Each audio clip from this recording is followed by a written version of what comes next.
Okay, welcome back students. Now we are start with a new video, that is we are starting with a new paper, or we can say that a last exam, that is ecology for the 5th sem in case of a BSc. And these videos are also helpful in the case of UPSC exams also. Okay, because ecology is the main subject in some UPSC exams, so that's why you can follow these videos. Okay. In the last video, in case of ecology, we have started the biotic factor, and we have already completed about the abiotic factor and climatic factor and edaphic factor in the detail. Okay.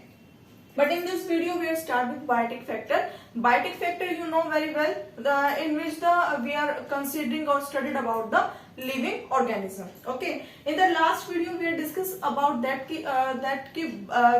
biotic factor have two type of interaction, that is the interspecific interaction and the intraspecific interaction. Intraspecific interaction are those interactions that are occur within the same species, कि जो same species के member के बीच में जो interactions होती हैं उसको हम बोलते हैं क्या, interspecific interaction. और interspecific मतलब between two different species के जो members होते हैं उनके अंदर जो interactions होती है उसको हम बोलते हैं क्या, interspecific interaction. Okay. In case of intraspecific interaction, we have discussed about two type of interaction, that is the cooperative interactions and the competitive interaction. Okay. In the last video, we have start with the interaction that is the cooperative. That means कि जिसमें जो एक species के member हैं वो एक दूसरे जो सेम स्पीशीज के जो मेंबर हैं एक सेम स्पीशीज के जो मेंबर हैं वो एक दूसरे के सर्वाइवल को क्या करे, एनहेंस करे, बढ़ाएं, उसको हम क्या बोलते हैं, कोऑपरेटिव इंटरेक्शन.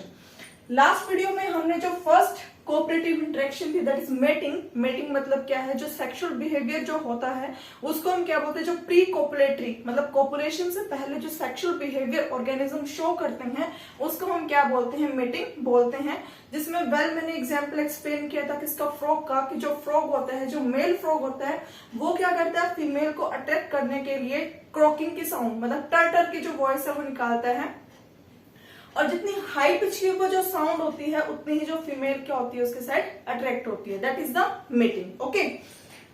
आज हम जो स्टार्ट कर रहे हैं वो दूसरी इंटरेक्शन स्टार्ट कर रहे हैं, कौन सी, पेरेंटल केयर. और हम यहाँ पे 10 different type of cooperative interaction को क्या करेंगे, स्टडी करेंगे. ठीक है. और जो 10 different type of cooperative interaction है वो कौन कौन सी है. फर्स्ट इज मेटिंग, जो हम ऑलरेडी पढ़ चुके हैं. पेरेंटल केयर, जो आज हम स्टडी करेंगे. Family formation, aggregation, dominance, altruism, leadership, territoriality, society formation, and last one is the communication. Okay. और अगर हम एग्जाम पॉइंट ऑफ व्यू से बात करें, जो आपका कम्युनिकेशन है मतलब जो लास्ट जो आपकी इंटरेक्शन है, इसकी फर्दर हम 4 टाइप ऑफ कम्युनिकेशन स्टडी करेंगे, वो हम डिटेल में डिस्कस करेंगे वन बाय वन. ये जो इंटरेक्शन है बेटा, ये आपके क्या है, जो MDU से जो बच्चे ग्रेजुएशन कर रहे हैं या फिर जो KUK से कर रहे हैं, ठीक है, उन दोनों के लिए बहुत इंपॉर्टेंट क्वेश्चन है. बिकॉज ये 4 मार्क्स पे इस पे शॉर्ट नोट लिखना क्या है, आ जाता है किस पे, कम्युनिकेशन पे. ठीक है. इसके साथ साथ ये जो जितने भी इंटरेक्शन है इनको डिटेल में डिस्कस करना क्यों जरूरी है, बिकॉज इनकी जो सब पॉइंट्स होते हैं उनसे रिलेटेड क्या होता है, मैच द फ्लोइंग करके 4 मार्क्स क्वेश्चन आ जाता है CSI और UGC नेट के एग्जाम में. ठीक है. तो इस वजह से ये क्या है, आपके लिए हेल्पफुल है. और ये जो इंटरेक्शन है ये कहीं ना कहीं हम डेली लाइफ एक्टिविटीज में भी हम ऑर्गेनिज्म के बीच में स्टडी करते हैं. So that's why this interactions are very helpful. Okay. अब यहाँ पे क्या है कि इनको हम क्या करते हैं, वन बाय वन डिस्कस करते हैं. तो फर्स्ट मैंने क्या बताया, हम डिस्कस करते हैं क्या, पेरेंटल केयर. और इससे आप क्या कर सकते हैं, अपने शॉर्ट जो नोट्स होते हैं बेटा वो फॉर्म कर सकते हैं, जिससे क्या आप एग्जाम पॉइंट में बहुत जल्दी आप उसको क्या कर सकते हैं, रिवाइज कर सकते हैं. आपका बहुत ज्यादा टाइम उस पर नहीं लगेगा. ठीक है. तो जो पेरेंटल केयर है इसमें हम यहाँ पे 2 पॉइंट्स डिस्कस करेंगे. One is the care of x, ठीक है, एंड सेकेंड वन इसके अंदर हम डिस्कस करेंगे क्या, केयर ऑफ यंग वंस. यहाँ पे लिख देती हूँ, second is the care of youngs या यंग वंस. ठीक है. अब पहले हम इनका मतलब समझते हैं कि पेरेंटल केयर का मतलब क्या है. ठीक है. पेरेंटल मतलब पेरेंट से वर्ड आया है, और पेरेंट्स क्या होते हैं, हमारे माता पिता. ठीक है. कि जो हमें जन्म देते हैं वो हमारी केयर कैसे करते हैं. अब ये जो हम यहाँ पे जूलॉजी में बात कर रहे हैं, मतलब खाली मैमल्स में बात नहीं कर रहे, तो हम यहाँ पे ऑर्गेनिज्म सबका डिटेल में डिस्कस करते हैं कि कौन कैसे क्या है अपने जो यंग वंस है या जो एक्स है, मतलब जो उनकी जो कमिंग जनरेशन आ रही है उनकी कैसे वो प्रोटेक्शन करते हैं, कैसे उनका जो सर्वाइवल है उसको क्या करते हैं, इंक्रीज करते हैं। तो अगर मैं पेरेंटल केयर को बोलूं तो ये कैसी इंटरेक्शन है, ये इस तरह की इंटरेक्शन है जिसमें जो ऑर्गेनिज्म है, interaction in which organism care to their eggs or young ones to increase their chance for survival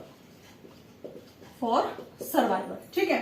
कि पेरेंटल केयर में क्या होता है कि एक ऐसी इंटरेक्शन होती है जिसमें कोई भी ऑर्गेनिज्म जो अपने एग ले करता है या अपने यंग वंस को प्रोड्यूस करता है, उसकी जो सर्वाइवल का जो चांस है उसको इंक्रीज करने के लिए जो उसकी केयर करता है ताकि उसका जो लाइफ स्पैन है वो इंक्रीज हो जाए, ताकि वो लाइव रहे, उसके लिए जो वो केयर शो करता है उसको हम किसके अंदर कंक्लूड करते हैं, पेरेंटल केयर में। अगर बेटा आप लोग हो, ठीक है, अगर आप अपने मैमल्स में देखो, मैमल्स में भी अगर हम दिनचर्या में देखते हैं, ह्यूमन बीइंग की बात करते हैं, ह्यूमन बीइंग में क्या होता है कि जो मेल और फीमेल जब अपना एक बेबी प्रोड्यूस करते हैं वो भी अपने बेबी की क्या करते हैं, बहुत ज्यादा केयर करते हैं। जो मदर होती है जो अपने बेबी को बर्थ देती है तो उसके बाद वो क्या करती है, उसको नरिश करती है, फीड करती है, उसकी केयर करती है। तो वो जो नरिशमेंट है, उसकी फीडिंग है, केयर है, ठीक है, वो क्या कहलाती है, पेरेंटल केयर। वो क्यों की जाती है, ताकि उसका जो सर्वाइवल का जो चांस है वो क्या कर जाए, इंक्रीज कर जाए, ठीक है। तो ऐसे क्या है पेरेंटल केयर। अब जो ऑर्गेनिज्म है वो जो पेरेंटल केयर है वो टू टाइप से करते हैं। कुछ ऑर्गेनिज्म ऐसे होते हैं जो सिर्फ एग्स, मतलब जो अपने वो एग प्रोड्यूस करते हैं उनकी केयर करते हैं, उनकी देखभाल करते हैं। और कुछ ऐसे ऑर्गेनिज्म होते हैं कि जब एग्स क्या कर जाते हैं, हैच कर जाते हैं, ठीक है। या फिर कुछ ऐसे ऑर्गेनिज्म होते हैं कि जो एग्स नहीं सीधा यंग वंस को भी क्या करते हैं, बर्थ करते हैं। इस चीज पे अगर आपको पता हो तो जो ऑर्गेनिज्म होते हैं वो टू टाइप के होते हैं। एक होते हैं क्या, ओविपेरस ऑर्गेनिज्म,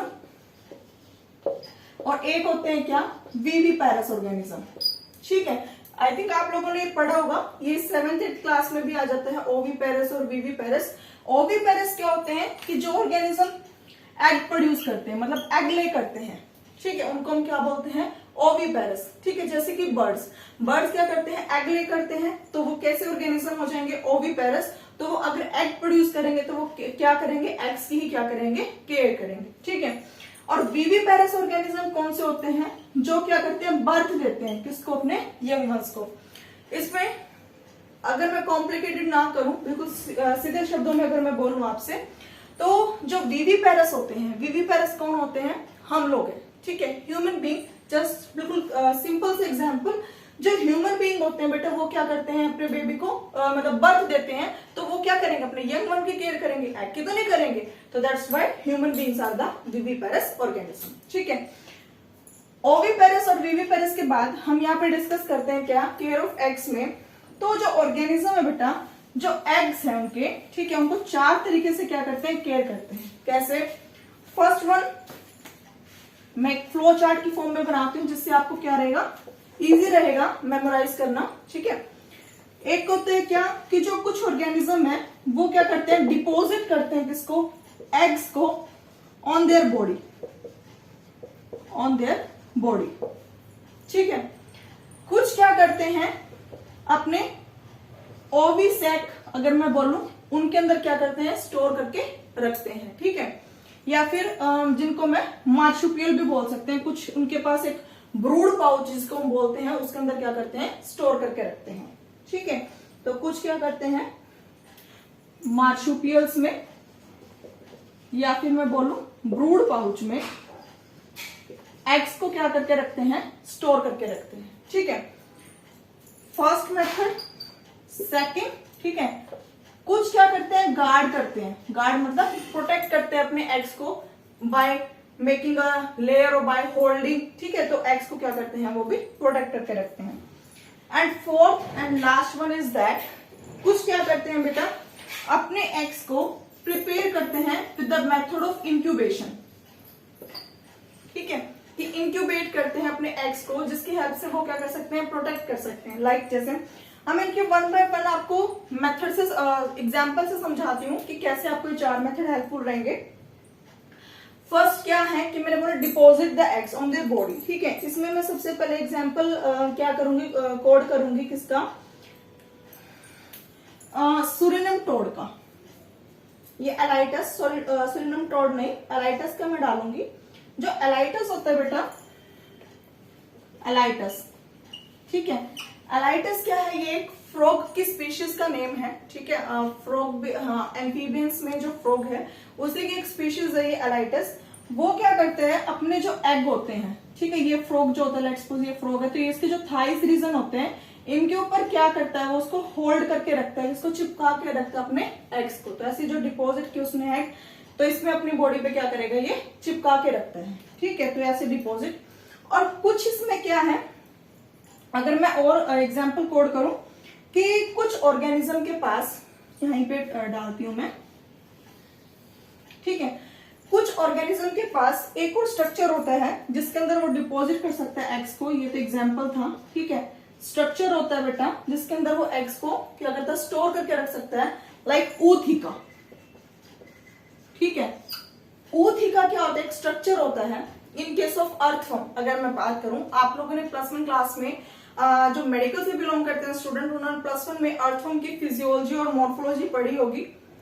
तो आपने उसमें देखा होगा कि अर्थवर्म के पास क्या होता है, ऊथिका होता है, जिसके अंदर वो एग को क्या करके रखता है, स्टोर करके रखता है। तो जो डिपॉजिट करता है एग को, कुछ क्या है, डिपॉजिट एग्स को मैं बोलूंगी ऑन देयर बॉडी रखता है कौन, एलाइटस, ठीक है। और जो कुछ क्या करते हैं, डिपॉजिट करते हैं एग्स को किसी पर्टिकुलर स्ट्रक्चर में, लाइक मैंने अर्थवर्म का एग्जांपल दिया, जो किसमें रखता है, मैं यहां लिख देती हूं अर्थवर्म, अर्थवर्म, ठीक है, जो किसके अंदर रखता है, अपने ऊथिका के अंदर उसको स्टोर करके रखता है, ठीक है। अर्थवर्म और ऊथिका में एक और ऑर्गेनिज्म है कौन, कॉकरोच, ठीक है। एग्जाम्पल, बिकॉज जो होते हैं कुछ एग्जाम्पल से जाते हैं कि कौन से ऑर्गेनिज्म है जो अपने एग्स को किस पर्टिकुलर स्ट्रक्चर में क्या करते हैं, स्टोर करके रखते हैं, दैट इज द ऊथिका, ठीक है। तो ऐसे क्या है, अर्थवर्म और कॉकरोच अपना स्टोर करके रखते हैं किसको, एग्स को, ठीक है। उसके बाद मैंने सेकंड बोला मार्शुपियल्स, और यहाँ पे मैं इसके अंदर डाल सकती हूँ क्या, यहाँ पे सॉरी ओविसेक और ब्रूड पाउच का कंसेप्ट हम उसमें डालेंगे यंग वंस में।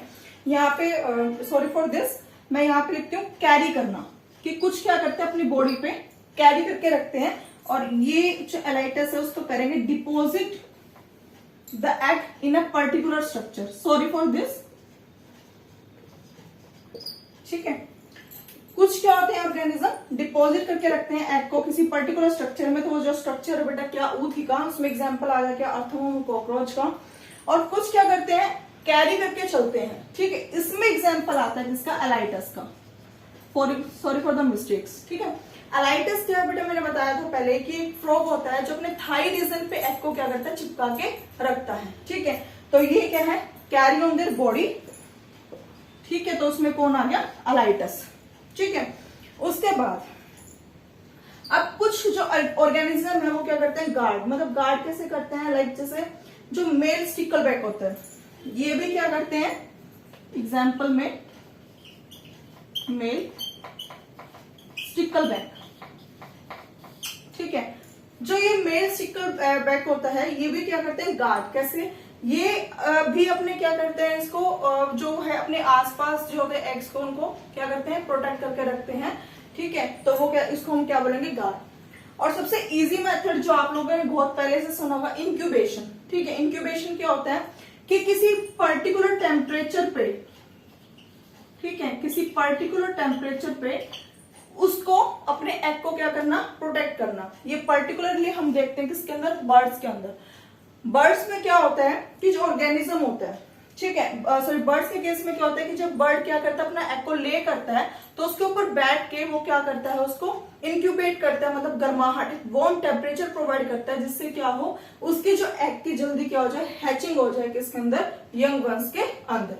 तो this is the method of the care of eggs in a different organism. Okay, तो फर्स्ट क्या था, deposit of egg in a particular, deposit करेंगे किसके अंदर, पर्टिकुलर स्ट्रक्चर के अंदर, कैरी करता है कैसे, अपनी बॉडी के ऊपर, एलाइटस के ऊपर।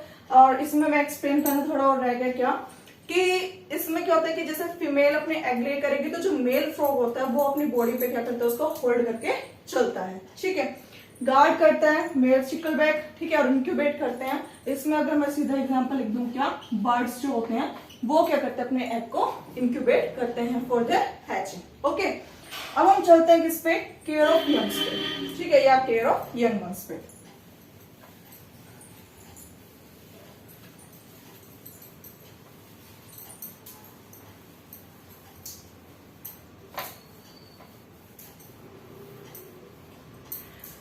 केयर ऑफ यंग से केयर ऑफ यंग वंस में जो यंग वंस की क्या होता है, केयर होती है, वो कौन कौन से मेथड से हो सकती है।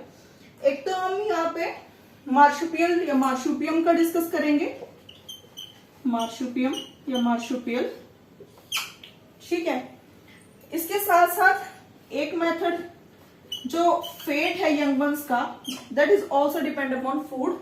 Okay, and third one is the, हम एक मेथड जो केयर है यंग वंस की, वो पर्टिकुलर हम किसके अंदर डिस्कस करेंगे, बर्ड्स के अंदर, कि किसको कितनी ज्यादा जो केयर है उसकी रिक्वायरमेंट है। तो 3 छोटे छोटे से पॉइंट है जिसके बेस पे आप केयर ऑफ यंग वंस को क्या कर सकते हो, इजिली स्टडी कर सकते हो, ठीक है। तो सबसे पहले मार्शुपियल, ठीक है, मार्शुपियल आप लोगों को पता होगा कि जो कैंगेरू है, ठीक है, ऑस्ट्रेलिया का जो है मैमल कैंगेरू, वहां पे फेमस है। और आई थिंक जो क्रिकेट टीम है ऑस्ट्रेलिया की, उनको भी कैंगेरू बोलते हैं क्योंकि वो बहुत जल्दी जल्दी क्या है, मूव करते हैं, रनर उनकी कैपेसिटी होती है बहुत अच्छी होती है, ठीक है। तो मार्शुपियल क्या होता है बेटा, एक पाउच जैसा स्ट्रक्चर होता है जिसके अंदर जो यंग वंस है उनकी क्या होती है, केयर होती है। जैसे जो मैंने कैंगेरू का नाम लिया, उनकी बॉडी में क्या होता है, पाउच होता है, एक मतलब एक सैक जैसा स्ट्रक्चर होता है, जिसके अंदर जब उसकी बेबी की डेवलपमेंट होती है उस पाउच के अंदर ही क्या होती है, ठीक है। तो वो क्या होता है, मार्शुपियल। एग्जाम्पल कोड किया मैंने किसका, कैंगेरू का, ठीक है। उसके साथ साथ मार्शुपियल में अगर मैं और बात करूं, एक सूरिनेम टोड है, एग्जाम्पल सूरिनेम टोड। जो सूरिनेम टोड है ये भी क्या है, एक फ्रॉग की कैटेगरी है, एम्फीबियंस है ये भी, ठीक है। यहाँ पे क्या होता है, इसके अंदर भी क्या होता है, एक मार्शुपियल होता है जिसके अंदर जो फ्रॉग का लार्वा होता है, फ्रॉग का लार्वा, आप कमेंट सेक्शन में बताना क्या नाम होता है फ्रॉग के लार्वे का, ठीक है। आई थिंक पता नहीं आप लोग करोगे नहीं करोगे, तो फिर मैं बता देती हूँ कि जो फ्रॉग होता है बेटा, उसके लार्वे का नाम होता है टेडपोल। ये 2014 में जो IAS का एग्जाम था उसमें आया था क्वेश्चन कि what is the name of the frog larva, कि फ्रॉग के लार्वा का क्या नाम होता है, तो टेडपोल होता है। तो टेडपोल से फिर जब एडल्ट फ्रॉग बनता है, मतलब जब लार्वा से जब एडल्ट फॉर्मेशन होती है, उस प्रोसेस को बोलते हैं क्या, मेटामॉर्फोसिस, ठीक है। तो ये जितना भी काम है, एग बनना, एग से लार्वा बनना, लार्वा से फिर एडल्ट फॉर्म होना, इन केस ऑफ सूरिनेम टोड, ठीक है, ये सारा का सारा किसमें होता है, मार्शुपियल के अंदर होता है। हाउएवर होता क्या है, इन case of frog you know very well कि एक्सटर्नल फर्टिलाइजेशन होती है, वाटर के अंदर जो मीडियम चाहिए होता है एक्सटर्नल फर्टिलाइजेशन में, वो क्या होता है, वाटर होता है। और जो आजकल रेनी सीजन चल रहा है, इसी टाइम पे क्या होता है, इनकी प्रोसीडिंग्स होती है, मतलब जो क्या है, फर्टिलाइजेशन का प्रोसेस होता है बारिश के पानी में, ठीक है। तो और मतलब अगर हम नॉर्मल राना टिग्रीना की बात करें तो उनके केस में जो फर्टिलाइजेशन है, ठीक है, वाटर के अंदर होती है, और जो उसकी मेटामॉर्फोसिस और लार्वा डेवलपमेंट है वो भी किसमें चलता है, वाटर में चलता है।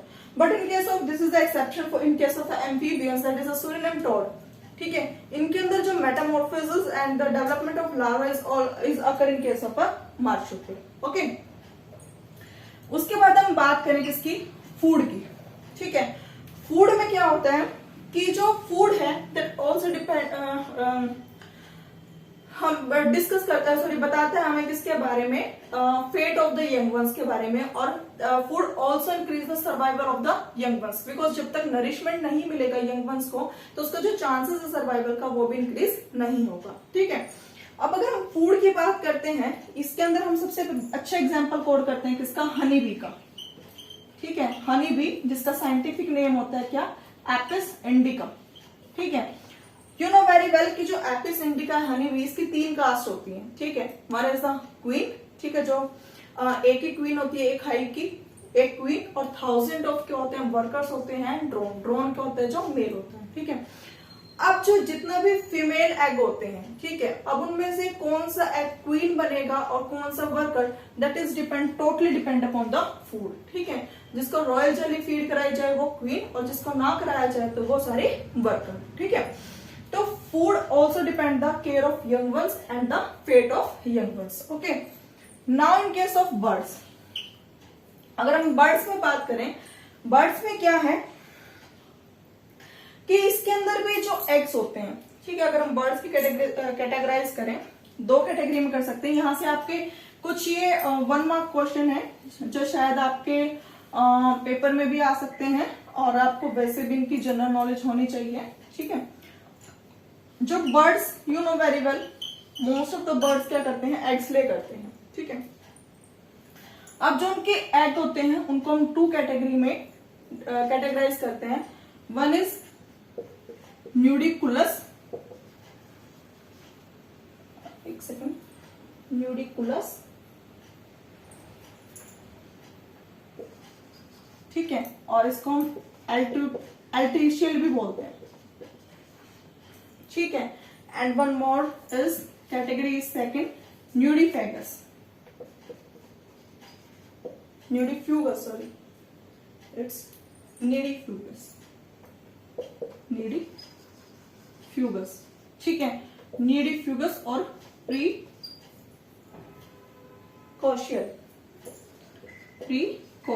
ठीक है। अब बेटा ये जो दोनों वर्ड्स हैं ये आप लोगों को एल्ट्रीशियल है, CIAL, ठीक है। ये बेटा जो वर्ड्स हैं नीडिकुलस एंड नीडिफ्यूगस, और इनके जो अल्टरनेट इनके साथ जो इनके क्या बोलूंगी मैं, जो सिमिलर वर्ड्स हैं दैट इज द एल्ट्रीशियल, और जो नीडिफ्यूगस है उसके लिए क्या है, प्रीकॉशियल वर्ड्स, ठीक है। अब इन 2 वर्ड से रिलेटेड क्या है, ये आपके एक तो 1 मार्क क्वेश्चन में पूछे जा सकते हैं, दूसरा ये हमारे जो जनरल टॉक है उसमें भी हमें पता होना चाहिए, और तीसरा क्या है कि ये जो CSI और नेट एग्जाम है उसके अंदर भी क्या है, इनके वर्ड्स के मीनिंग पूछे जा सकते हैं, ठीक है।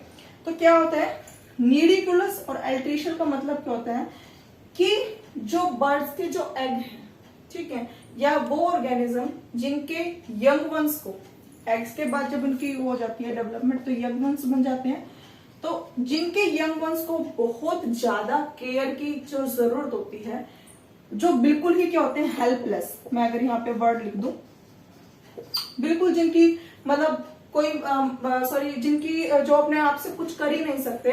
अगर मैं यहाँ पे अगर एक बेसिक अगर मैं डिफरेंस लिखूं नीडिकुलस और नीडिफ्यूगस में, क्या कि ये अनफीदर्ड होते हैं, मतलब इनके पास पंख नहीं होते कि ये उड़ जाए अपने आप को प्रोटेक्ट कर ले, बट नीडिफ्यूगस के होते हैं, फीदर्ड होते हैं, ठीक है। ये क्या होते हैं, फीडर्ड, दैट मीन्स कि ये बिल्कुल हेल्पलेस है, कोई मदद नहीं कर सकते। तो इनको क्या होती है, बहुत ज्यादा, अगर मैं यहाँ इंक्रीज का एरो लगा दूं, जिनको बहुत ज्यादा केयर की रिक्वायरमेंट होती है वो होते हैं क्या, नीडिकुलस, ठीक है। और जिनको क्या होती है, जो फेदर्ड होते हैं, मतलब थोड़ी कम जिनको केयर होती है, किसके कम हेल्प चाहिए होती है डेवलपमेंट के लिए या केयर के लिए यंग वंस की, वो होते हैं क्या, नीडिफ्यूगस, ठीक है। फ्यूगस, फीडर, आप ऐसे याद कर सकते हैं, F for fugous, F for feeder की जो फीडर होते हैं, मतलब जिनको सॉरी जिनको कम मतलब केयर की रिक्वायरमेंट होती है, वो होते हैं क्या, नीडिफ्यूगस, ठीक है। तो यहाँ पे ये अगर मैं यहाँ पे बोलूं, ये क्या इनको, और अगर हम डिफरेंस एक मैंने कर दिया अनफीडर, फीडर, ठीक है, और अगर हम और करूं मैं डिफरेंस, ये क्या होते हैं, इंडिपेंडेंट, मतलब ये इनको इतनी डिपेंड नहीं है ये और अपने पेरेंट पे ज्यादा डेवलपमेंट के लिए, बट जो नीडिकुलस होते हैं वो क्या होते हैं, डिपेंडेंट, बिकॉज वो अनफीडर्ड है, खुद से कुछ नहीं कर सकते, तो दे क्या है, they are the dependent on their parent for their cares, ठीक है। तो एक अगर मैं इसमें एग्जांपल कोड करूं, जो हेल्पलेस हैं जितने भी बर्ड्स मोस्टली आते हैं, लाइक डव, पिजन, स्पैरो, ये सारे के सारे क्या है, हमारे डिपेंडेंट बर्ड है। और जो नीडिफ्यूगस है उसके अंदर मैं एक ही एग्जांपल कोड करूंगी बर्ड के केस में, फाउल, ठीक है। तो आप यहाँ पे याद करने की भी इजी ट्रिक है, fugous, F for fugous, F for feeder and F for fowl example, ठीक है। तो ऐसे ही क्या है मेथड है किसका, केयर ऑफ यंग वंस का इन केस ऑफ बर्ड्स। तो these are the methods in case of the parental care. और बेटा ये जो क्वेश्चन है ये बीएससी सेकंड ईयर में भी आता है पेरेंटल केयर का, इन केस ऑफ फिशेस आता है ये, और साथ में ऑर्गेनिज्म के बारे में भी डिस्कस किया जाता है। तो ये वीडियो आपको क्या रहेगी, हेल्पफुल रहेगी पेरेंटल केयर के अंदर, ठीक है। हर एक अगर हम बीएससी का सिलेबस उठा के देखें उसमें आता है parental care in case of fishes, parental care in case of amphibians, parental care in case of Aves and parental care in case of mammals. तो जो ये वीडियो है ये आपको बहुत हेल्प करेगी, बिकॉज इसमें मैंने different type of examples code किए हैं किसके लिए, केयर के लिए, ठीक है। तो आपके लिए बहुत हेल्पफुल है। अगर आपको कोई डाउट है वो आप मुझे कमेंट सेक्शन में बता सकते हैं। एंड यहाँ पे क्या है, जो मेरे से मिस्टेक हो गई थी उसको आप लोग एक बार के लिए आराम से देखना, वो मैंने ठीक कर दिया। और अगर आपको कोई डाउट है या आपको कोई भी क्वेरी चाहिए आप मुझे कमेंट सेक्शन में डाल सकते हैं। नेक्स्ट वीडियो में हम लोग करेंगे next interaction, that is the family formation. Thank you for this video.